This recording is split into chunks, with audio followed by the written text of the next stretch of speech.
like, comment, subscribe to me and his channel. What's up, this your boy LOE Visuals. I'm back in the video. How y'all day going? Hope y'all vibing, y'all chilling, having a good morning. Before I start my shit, I smashed it like one, smashed it like one, smashed it like one. We on the road to 1K subscribers. Hit that subscribe button.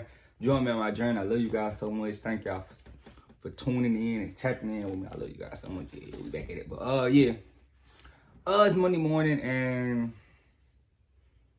you know, I had to do my Monday morning video because I got to talk about Vasyl Lomachenko.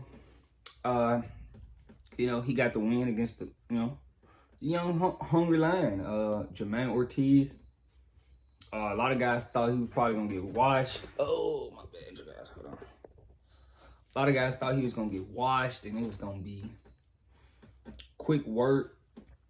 But actually, Jamaine Ortiz gave us a great fight, in my opinion. Gave us a great fight. You know, he made it very competitive, actually, but I feel like Jamaine Ortiz, the only thing he did wrong was him losing the ninth, the later rounds, the 9th through 11th.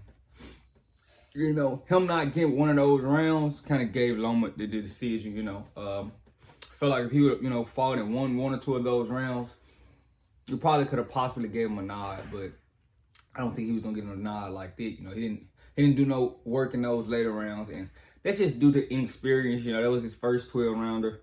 I think he went 10 rounds with Jamaine, and he's actually a new player at the lightweight division, being that he just gave Lomachenko some good work. He's gonna be a player at the lightweight division, but Lomachenko got it done, and we want to see him back off the year-long layoff. He looked it okay, but one thing I did notice how small he look in there with a true lightweight. Jamaine Ortiz is a young guy, a lightweight, a true lightweight.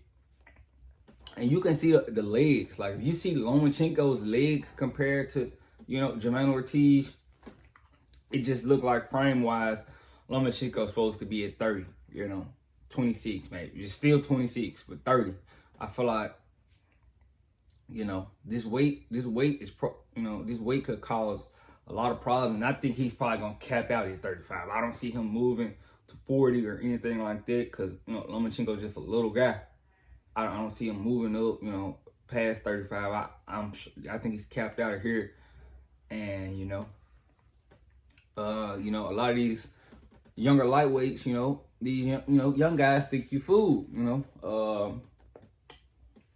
Shakur, Devin probably seen that fight, and if you think Jamaine Ortiz is tough, Devin Haney's gonna be a little bit more polished than Jamaine Ortiz. Jamaine Ortiz, those rounds with that he sparred Lomachenko, those were big sparring rounds. You could tell because you could tell he been in there with him before. So when Loma would try to turn him, Loma would try to turn him, and Jamaine would just turn with him.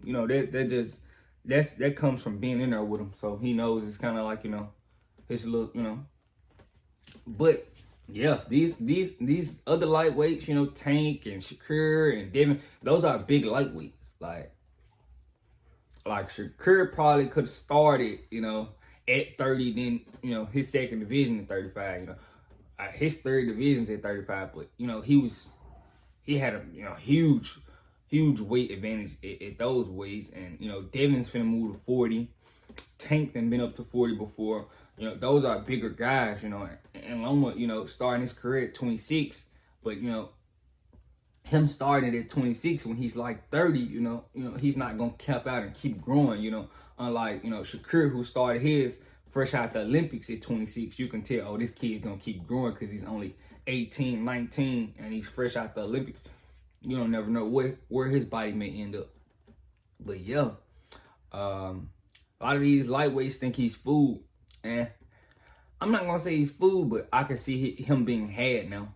He doesn't look invincible. He never did look invincible to me. I just feel like guys will just get in there and already be scared of him. The guys that actually beat him weren't scared of him, and you see what happened. Orlando Salido hit him everywhere. Anywhere he could think about being hit, Orlando Salido hit him. You know, and a lot of people try to, you know, disregard that loss to Orlando Salido, but he lost to that guy. And, you know, he lost to Teofimo. You know, he tried not to work, you know, for the first 6 rounds and think they were going to give him a decision. Yeah, that didn't bode well for him. But I want to see him in there with Devin. You know, they're talking about that being the next fight for him. Devin got in the ring, you know, and Lomachenko seeing how big Devin was. Like, oh, this guy's a heavyweight. Yeah. These young guys are big and they're going to actually have some skill. So I don't think, you know, these guys coming up, these guys aren't afraid of Lomachenko. They actually been wanting to get the Lomachenko fight. And if you got to ask yourself, if Lomachenko was in the position that Devin Haney was in, would he give Devin Haney a shot? Absolutely not. If you're just going to be honest with yourself, absolutely not. He wouldn't have gave Devin a shot, you know. But that's just, you know, boxing, you know. The brother always got to look out for the other, you know. Don't let that go over your head. Let that go over your head. But that's just boxing for you. But I'm ready to see it, you know. I'm not opposed to it. I'm really ready for Devin to get this fight because I think he's going to beat Loma and we're going to probably close this chapter on this Lomachenko story. Because, you know, Bob already said he's losing money on Lomachenko, so he's probably trying to cash him out. You never know, but I can see Bob wanting Loma with those belts, but I don't think he's going to. I don't think he's going to get those belts again. It's probably over with, you know. I could see him moving back down and probably getting some belts, but at 35, nah. I don't see him getting those belts, you know. And if he do, well, if he do get a belt, it probably going to be because, you know, they were vacated after Devin left. They vacated the belts and, you know, he going to miraculously pick one up. You know how that is. So it's going to be a bunch of Pokemon belts floating around, in my opinion. You know, I think that's probably what's gonna happen. You know, if they don't do the fight, Loma's probably just gonna pick one of those vacant belts. But I'm pretty sure Bob wants to do this Lomachenko Devin Haney fight. Probably gonna do it next.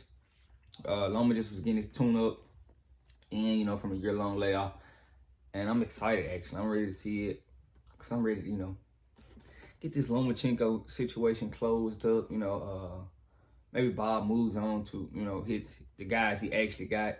The real big fight he really has that he knows he has, because he said, you know, after the Lomachenko fight he wants to do Devin and Shakur, and that's the fight I want to see. You know, I feel like that's the best fight at top rank right now. So I'm ready to see it. I'm ready, you know, for them to go and get this little debacle out the way. You know, Lomachenko debacle, get it out the way, and, you know, move on to the real situation at hand.